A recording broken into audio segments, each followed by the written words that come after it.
Hello दोस्तों, मैं कुंदन कुमार। आज मैं आप लोगों को एबीसी लाइटअप के बारे में बताने जा रहा हूं और लाइव भी दिखाऊंगा कि एबीसी लाइटअप कैसे किया जाता है। तो चलिए दोस्तों, वीडियो स्टार्ट करते हैं। लाइटअप से पहले सबसे पहला काम ये होता है लाइटअप में कि सबसे पहले हम लोग डीपी लेते हैं। DP test, differential pressure test, हर एक कंपार्टमेंट का लेंगे हम लोग डीपी टेस्ट। दोस्तों, यदि डीपी ज़्यादा आ रहा है, हमारा नोजल ब्लॉक है, और डीपी यदि कम आ रही है तो हमारा नोजल जो है वो फ्री है। दोस्तों, नोजल का जो होल साइज है बड़ा हो गया है, तो इसीलिए हम लोग डीपी टेस्ट करते हैं कि हमारा नोजल का जो साइज है वो सही है या नहीं है। तो हम लोगों ने डीपी टेस्ट कर लिया है दोस्तों। हमारा डीपी 120 mmWc आ रहा है दोस्तों। और अब हम लोग बेड मटेरियल फिलिंग करेंगे। हम लोगों ने बेड मटेरियल भी फिलिंग कर लिया है। बेड मटेरियल डीपी प्लेट से 250 mm 250 mm लाइटअप के टाइम में रखते हैं दोस्तों। हमने 250 mm बेड मटेरियल रख लिया है। हमारा डीपी प्लेट है उससे 250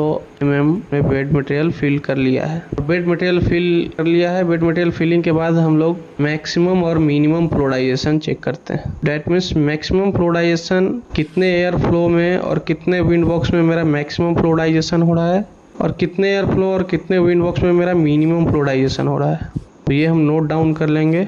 ये हमें क्या होता है दोस्तों कि आगे बहुत काम आएगी ये हमें। जैसे कि हम लोग मिक्सिंग लेंगे अभी आगे, तो मिक्सिंग के टाइम में ये जो वैल्यू है और ये जो रेंज है वो हमें हेल्प करता है कि मिक्सिंग जो है वो कितने mmWc और कितने एयर फ्लो पे लेना है। मिनिमम फ्लोराइजेशन जो है कितने mmWc और कितने एयर फ्लो पे रहेगी। तो चलिए दोस्तों, हमने मैक्सिमम मिनिमम फ्लोराइजेशन टेस्ट कर लिया है और नोट डाउन भी कर लिया है। अब हम लोग फर्स्ट कंपार्टमेंट में बेड के ऊपर ड्राई चारकोल यानी कि सूखा चारकोल फैलाएंगे। बराबर मात्रा में एक समान चारकोल फैलाएंगे। दोस्तों, मैं आपको ये भी बता देता हूँ कि सूखा चारकोल जो है, जो फर्स्ट कंपार्टमेंट में 250 mm बेड हाइट जो लिया है हमने बाई वेटेड, वो कितना वेट है उसका 20% सूखा चारकोल लगेगा। और सूखा चारकोल जितना हमने डाला है उसका 25 to 30% diesel mix wetted charcoal लगेगा। अभी सूखा चारकोल फैला लिया है।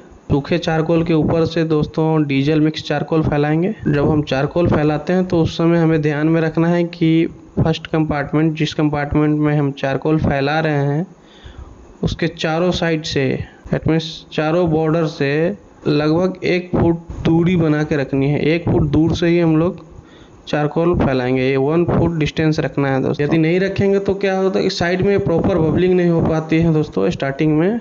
तो बबलिंग नहीं होने के कारण वहाँ क्लिंकर जो पकड़ने के चांसेस होते हैं वो ज़्यादा होते हैं। इसलिए हम लोग 1 फुट हटा कर के ही चारों साइड से, चारों किनारे से 1 फुट हटाकर चारकोल फैलाएंगे। और ये भी देखना है कि हमारे चारकोल का साइज 15 से 20 mm तक का ही होना चाहिए। 15 से 20 mm साइज़ का हम लोग चारकोल रखते हैं। तो जैसे कि आप लोग देख रहे हैं कि हमने डीजल मिक्स चारकोल भी फैला लिया है। अब हम लोग किसी कॉटन वेस्ट या जूट वाले बोरी के मदद से आग लगाएंगे। तो जैसा कि आप लोग देख रहे हैं, मैं जूट वाली बोरी से आग लगा रहा हूँ। तो हमारे यहाँ जूट वाली बोरी के ऊपर डीजल डाल के आग लगाया जाता है। और अब हमने आग लगा लिया है और इसे हम चारकोल के ऊपर रख देते हैं, जिससे कि चारकोल जलना स्टार्ट हो जाएगा। तो हमने चारकोल के ऊपर रख दिया है। अब हम लोग बॉयलर का मेन होल जो है वो बंद कर रहे हैं दोस्तों, और हमने बंद कर दिया है। हम देखेंगे कि चारकोल में सही से आग पकड़ लिया है, फायर पकड़ लिया है। तो अब हम आईडी स्टार्ट करेंगे दोस्तों। सबसे पहले आईडी स्टार्ट करते हैं और आईडी मिनिमम VFD पे रखते हैं दोस्तों। या डैम्पर कंट्रोलिंग है तो मिनिमम डैम्पर ओपन करेंगे। हमारे यहाँ दोस्तों VFD कंट्रोल है। तो हमने आईडी स्टार्ट कर लिया है। डैम्पर 100% खुला हुआ है और आईडी मिनिमम 10% पे है दोस्तों। फिर से हमने मेन होल बंद कर दिया है और हम अब चारकोल अच्छे से जलने का वेट कर रहे हैं। जब चारकोल अच्छे से जलने लगेगा तो आपको अंदर से एक आवाज़ आएगी। एक्चुअली होता क्या है दोस्तों कि जब चारकोल जलता है तो वो ब्लास्ट करता है, फटता है। तो जब फटेगा तो फट फट की आवाज़ आएगी। तो दोस्तों, जैसा कि आप देख रहे हैं कि हमारे बेड से फट फट की आवाज़ आने लगी है। तो अब हम क्या करेंगे कि चारकोल को प्रॉपर बर्न प्रॉपर जलाने के लिए, अच्छे से जलाने के लिए नीचे से हल्का एयर देंगे। तो अब हम लोग एफडी स्टार्ट करने जा रहे हैं दोस्तों।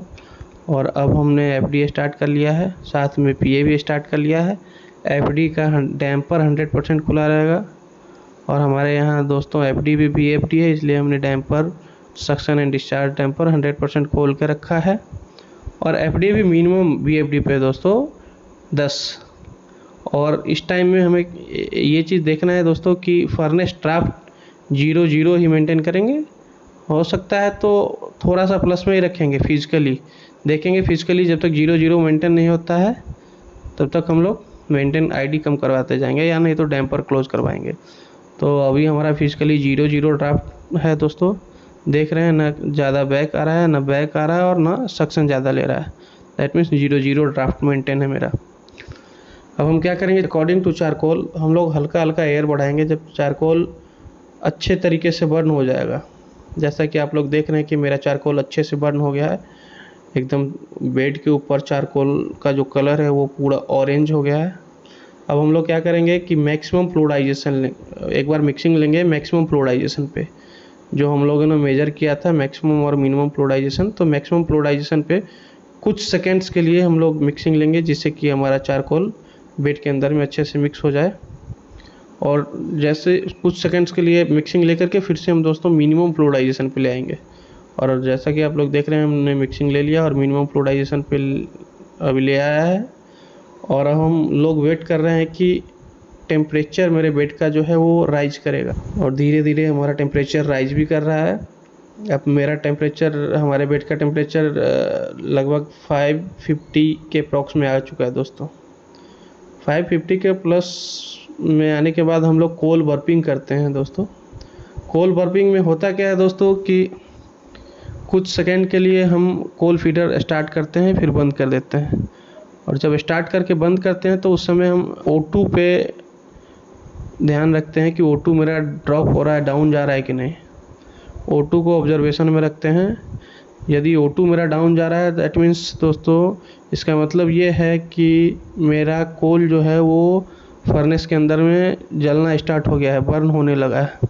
फिर से जब O2 सामान्य हो जाएगा, मतलब O2 नॉर्मल हो जाएगा, तो फिर से हम कोल बर्पिंग देंगे। फिर से हम कोल RAV को स्टार्ट करेंगे कुछ सेकंड्स के लिए, फिर से बंद कर देंगे। और फिर से O2 देखेंगे डाउन आ रहा है, डाउन आकर के जब फिर से नॉर्मल होगा तो फिर से बर्पिंग देंगे। बर्पिंग के टाइम में O2 के साथ साथ ये भी होता है दोस्तों कि मेरा बेड का टेम्परेचर फास्टली राइज करेगा। तो हमारा बेड का टेम्परेचर दोस्तों 700 के अप्रॉक्स आ गया है। अब हम लोग कोल को कंटिन्यू करेंगे और हमने कोल को कंटिन्यू कर दिया है। और बेड टेम्परेचर को देखते हुए अकॉर्डिंग टू बेड टेम्परेचर अब हम लोग एयर मेंटेन करेंगे। एयर हम लोगों ने मेंटेन कर लिया है। अब टेम्परेचर मेरा 800 आ गया है, 850 तक वेट करेंगे। 850 आ गया है दोस्तों। अब हम लोग बेड मटेरियल चार्ज करेंगे और बेड हाइट नॉर्मल करेंगे। ABC में दोस्तों नॉर्मल बेड हाइट 480 टू 520 होता है, 480 mm टू 520 mm। तो अब हम लोग 450 तक बेड हाइट ले जाएंगे, 450 mm।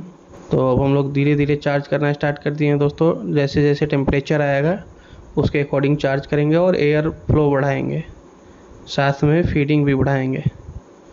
तो अब हम लोगों ने 3 बार लगभग चार्ज करके बेड हाइट नॉर्मल कर लिया है, 450 कर लिया है दोस्तों। अब हम लोग वेट करेंगे कि फिर से हमारा टेम्परेचर नॉर्मल हो जाए, 850 प्लस आ जाए। फिर 850 प्लस आने के बाद हम लोग क्या करते हैं दोस्तों कि सेकंड कंपार्टमेंट में मिक्सिंग लेते हैं। और जैसा कि आप लोग देख रहे हैं कि हमारा बेड टेम्परेचर 850 प्लस आ गया है। अब हम सेकंड कंपार्टमेंट में मिक्सिंग लेंगे और हमने सेकंड कंपार्टमेंट में मिक्सिंग ले लिया है। मिक्सिंग के टाइम में ये ध्यान देना है दोस्तों कि ज़्यादा टेम्परेचर मेरा फर्स्ट कंपार्टमेंट का ड्रॉप ना हो जाए। फर्स्ट कंपार्टमेंट का जो टेम्परेचर है वो ज़्यादा ड्रॉप ना हो जाए। जैसे हम लोग 850 प्लस टेम्परेचर रखते हैं दोस्तों तो 800 आएगा अप्रॉक्स। 50 टू 60 डिग्री टेम्परेचर जब डाउन हो जाएगा तो हम सेकंड कंपार्टमेंट बंद कर देते हैं, स्लम कर देते हैं। और 2-3 मिक्सिंग या नहीं तो 550 प्लस टेम्परेचर जब हमारा आ जाएगा सेकंड कंपार्टमेंट का, तो फिर हम सेम एज फर्स्ट कंपार्टमेंट, उसमें भी कोल बर्पिंग करेंगे। और कोल बर्पिंग के बाद जब हमारा अप्रॉक्स 700 डिग्री वे टेम्परेचर आ जाएगा दोस्तों, तो हम सेकेंड कंपार्टमेंट में भी कोल कंटिन्यू कर देंगे। और ऐसे ही आगे भी थर्ड कंपार्टमेंट, फोर्थ कंपार्टमेंट भी लाइन में लेंगे। डीपी टेस्ट मैंने पहले भी वीडियो बना रखा है, जो कि आप लोग के लिए मैं लिंक डाल देता हूँ। धन्यवाद दोस्तों। यदि वीडियो अच्छा लगा तो शेयर कीजिए, लाइक कीजिए और चैनल को सब्सक्राइब कीजिए।